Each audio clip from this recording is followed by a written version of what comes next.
ఈ అరణ్య ప్రాంగణానికి నైమిషము అని పేరు, నైమిషారణ్యము అని పిలుస్తారు.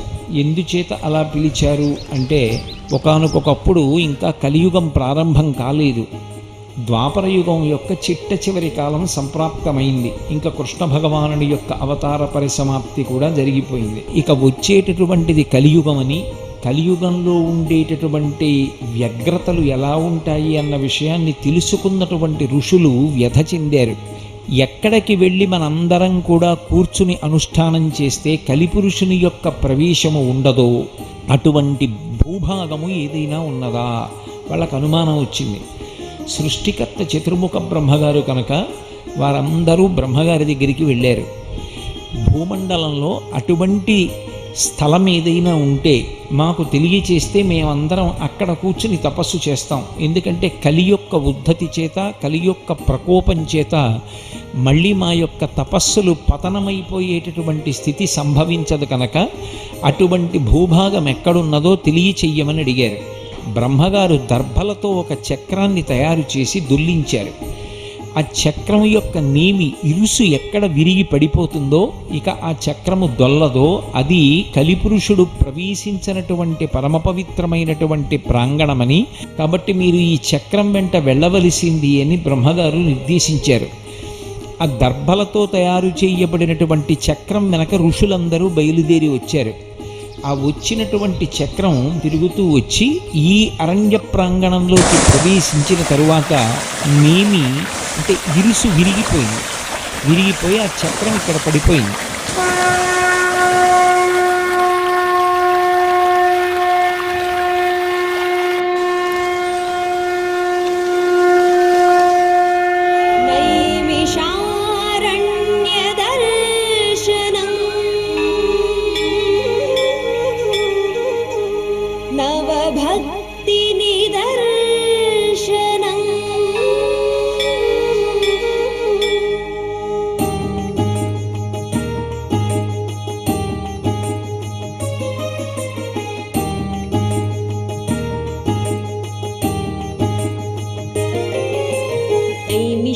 నైమిషారణ్యదర్శనం నవభక్తినిదర్శనం నైమిషారణ్యదర్శనం భవపాపవికర్షణం.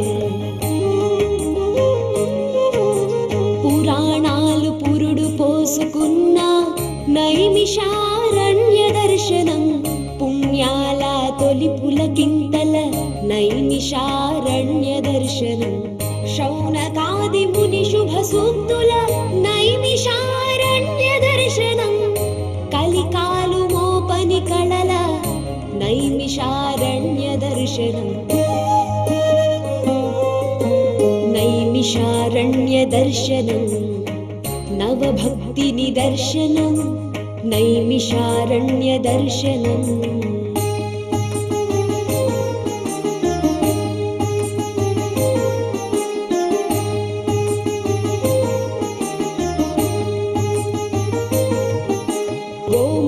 చక్రతీర్థలహరుల నైమిషారణ్య దర్శనం, దధీచి రుద్ర వెంకట హనుమల నైమిషారణ్య దర్శనం, వ్యాస గద్దె సూత గద్దెల నైమిషారణ్య దర్శనం, భాగవత సప్తాహముల నైమిషారణ్య దర్శనం, నైమిషారణ్య దర్శనం భవపాప వికర్షణం, నైమిషారణ్య దర్శనం భవపాప వికర్షణం, నైమిషారణ్య దర్శనం నవభక్తి నిదర్శనం, నైమిషారణ్య దర్శనం.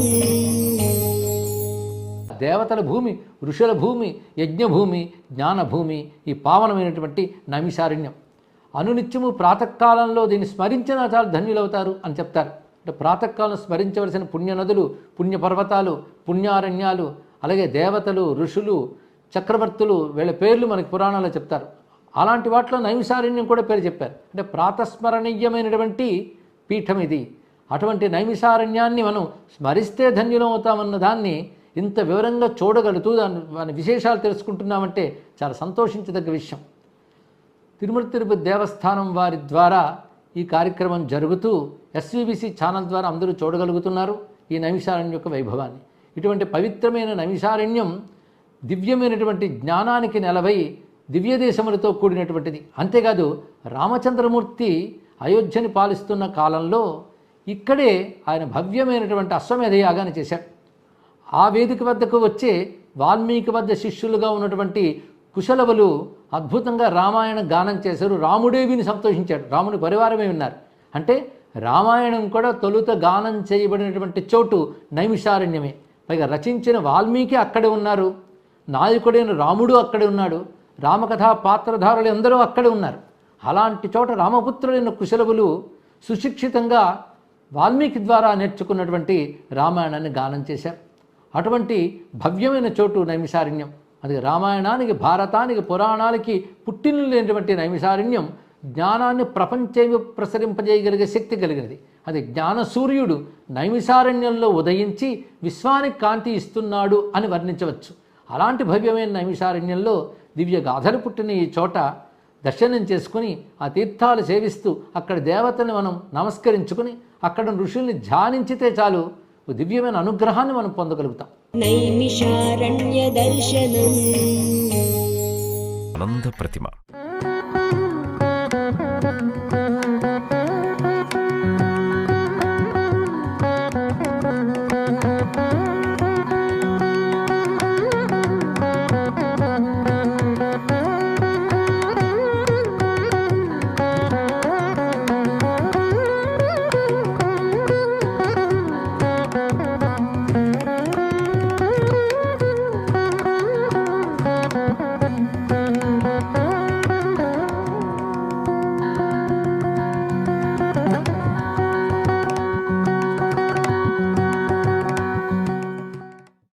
నైమిషారణ్యాన తన ఆరాధ్య దైవం శ్రీరామచంద్ర ప్రభువుతో కూడియున్న ఈ మాన్య ప్రతిమ ప్రత్యేకత ఏమిటి అంటే, ఇక్కడ హనుమత్ స్వామి దక్షిణ దిక్కుగా మనకి దర్శనమివ్వడం. లంకానగరం నైమిషారణ్యానికి దక్షిణ దిక్కున ఉండడమే ఇందుకు కారణం. పెరిగినాడు చూడరో పెద్ద హనుమంతుడు, పరగినానా విద్యల బలవంతుడు. పెరిగినాడు చూడరో పెద్ద హనుమంతుడు, పరగినానా విద్యల బలవంతుడు. పెరిగినాడు చూడరో పెద్ద హనుమంతుడు.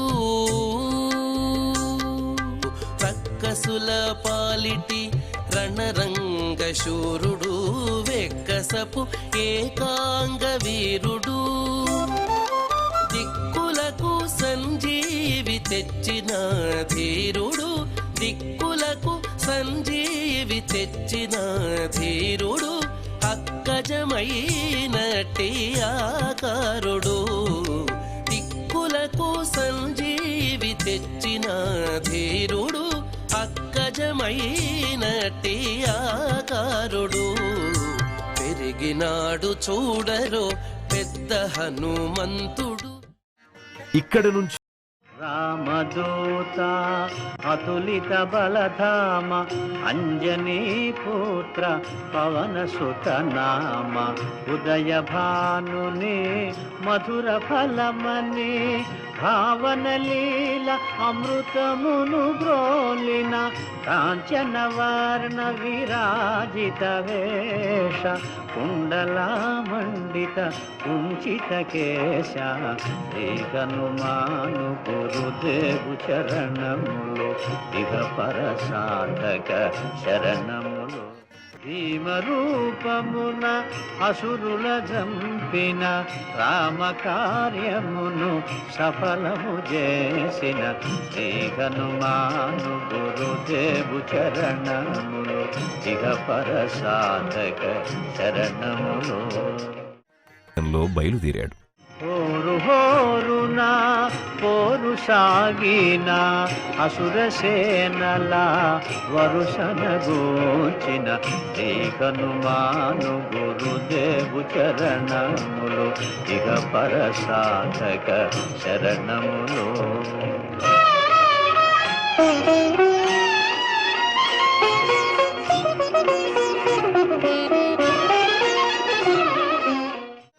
సహస్రరీతులా నిను గొలియాడగా కాగల కార్యము నీపై నిడగా రామనామ రసామృత పాన శ్రీకనుమాను గురుదేవు చరణములు ఇక పరసాధక శరణములు.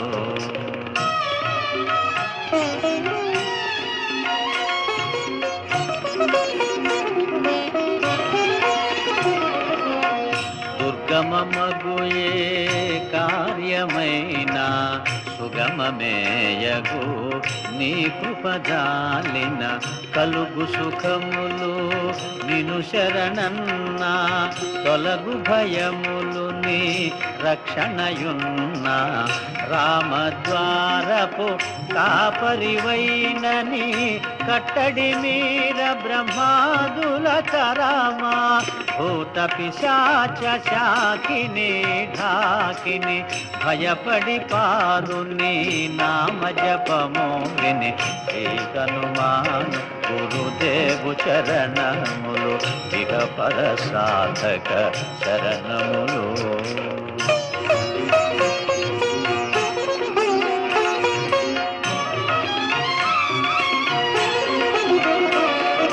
ధ్వజా విరాజా వజ్ర శరీరా భుజబల తేజ గదాధరా ఈశ్వరాంశ సంభూత పవిత్ర కేసరీ పుత్ర పావన గాత్ర సనకాదులు బ్రహ్మాది దేవతలు శారద నారద ఆదిశేషులు యమకుబేర దిక్పాలురు కవులు పులకితులైరి నీ కీర్తిగానముల శ్రీకనుమాను గురుదేవు చరణములు ఇక పరసాధక శరణములు.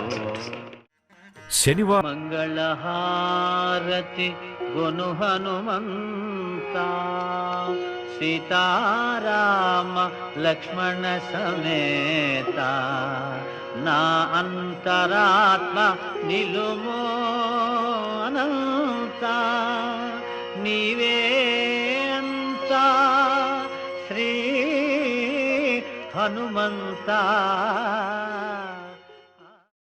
నైమిషారణ్య దర్శనం